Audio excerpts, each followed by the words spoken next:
15 anos de exílio para o Brizola, por ser um trabalhista e um percursor do trabalhismo também, junto com Getúlio, junto com Jango. O inimigo número 1, né? Mas o trabalhismo não morre. Não morre, vou dizer assim para você que algo me espanta de ver a quantidade de jovens interessados em discutir o trabalhismo. Você veja o seguinte, há um tempo atrás, nós tentando refundar o Partido Trabalhista Brasileiro, tivemos dificuldades de atuar dentro do partido. E aí, junto com essa juventude, saímos aí à procura de caminhos para discutir o trabalhismo. Esses caminhos a gente começou a descobrir da seguinte forma.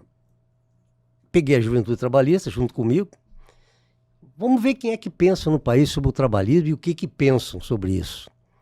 E aí começamos a pegar o pensamento de várias pessoas, grupos políticos, né? Ligados ao PDT, ao PT, ao PSOL, à democracia cristã e até um pouco, até mais à direita. E vimos que todos eles tinham respeito pelo trabalhismo. Todos tinham respeito. E todos eles pensavam a mesma coisa da soberania nacional.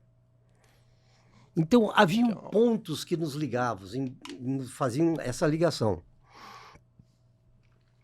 No momento, a gente começou a dizer assim, olha, vamos ter que um dia sentar com essa gente para conversar. São inúmeros pontos de vista, à direita, à esquerda, ao centro. Vamos ter que conversar com essa gente para saber qual seria o futuro do trabalhismo no nosso Brasil.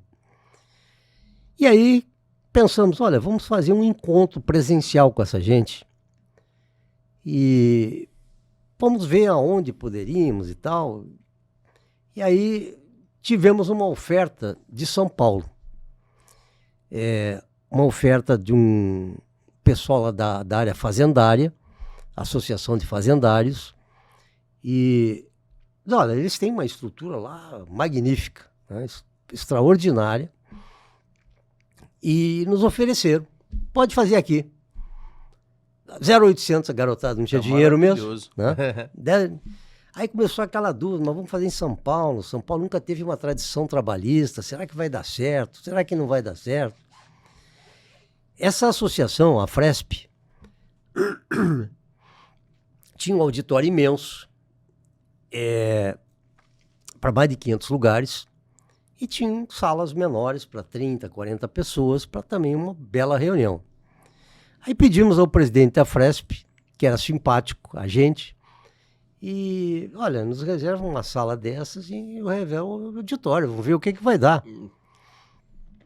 Convocamos esses grupos a nível nacional para participar desse encontro lá em São Paulo. E a gente tinha aquela preocupação, será que vai vir gente? Será que vai ter meia dúzia de gato pingado? Como é que vai ser esse negócio? Estamos naquela ansiedade de ver o que ia acontecer. Olha, Bruno, encheu o auditório. Lotou. É atual o tema, tá? Estava saindo pelo ladrão. E vou dizer assim, o que mais me espantou, 90% do público era jovem. Jovem de 18, 17, 16 anos, querendo discutir o trabalhismo. Quer dizer, está mais vivo do que nunca. Por mais que tenham tentado destruir o trabalhismo, ele está aqui. Ele não morreu. E ele se diferencia por ser uma ideologia nem à direita, nem à extrema nazista direita, como também nem à extrema esquerda. Ele tem uma centralidade. E isso é respeitado. Tanto é que esse movimento que foi criado, que é o Fórum do Novo Trabalhismo, ele tem multipartidário. Não é de um partido só, mas discute o trabalhismo. Você vê que não morreu o trabalhismo. Eu vou voltar num tema, Dr. João, que não tem como dizer, você mesmo colocou a questão do exílio do Brizola, e esse é um ponto que ele foi um inimigo número 1, vamos colocar dessa forma assim, né?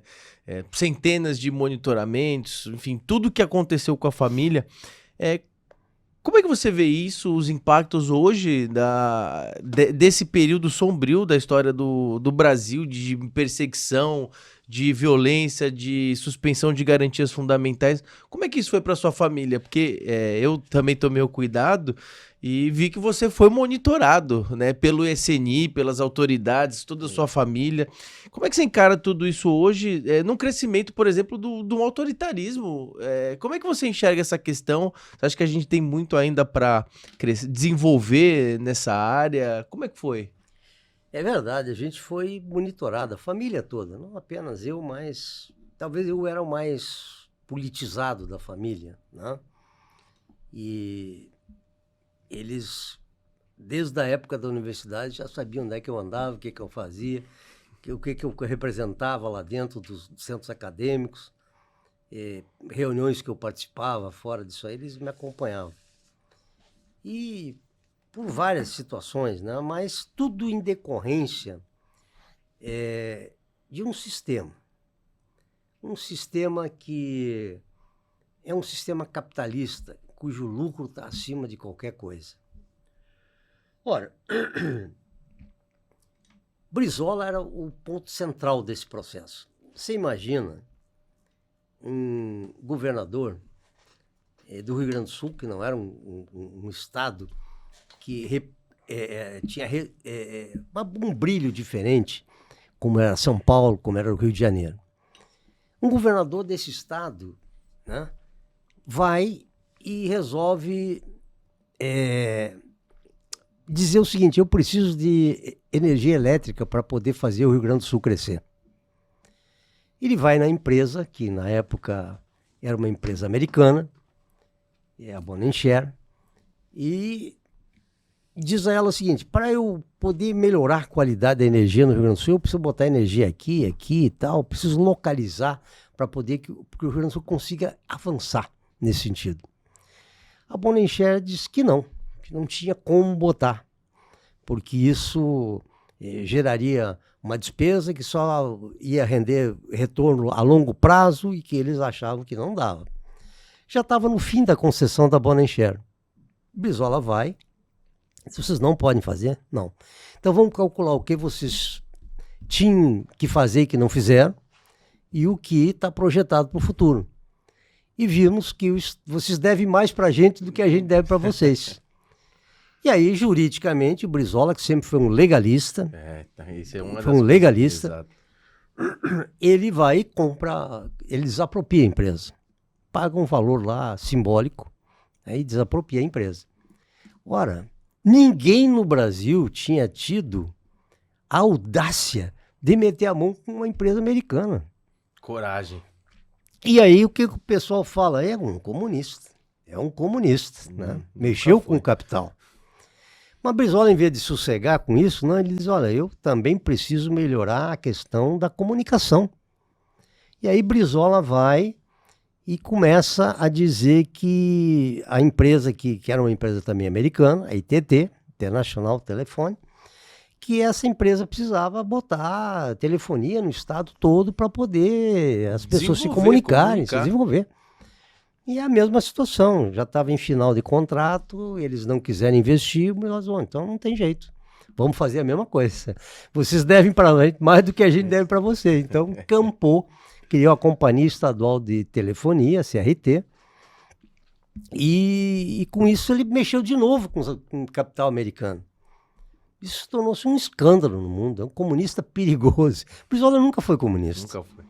Então, isso tudo foi criando uma imagem negativa, onde o capitalismo fazia essa imagem negativa. É um incendiário, é um comunista perigoso. E ele vai e começa a ter assim, uma atuação ainda mais profunda. Começa a fazer a reforma agrária no Rio Grande do Sul.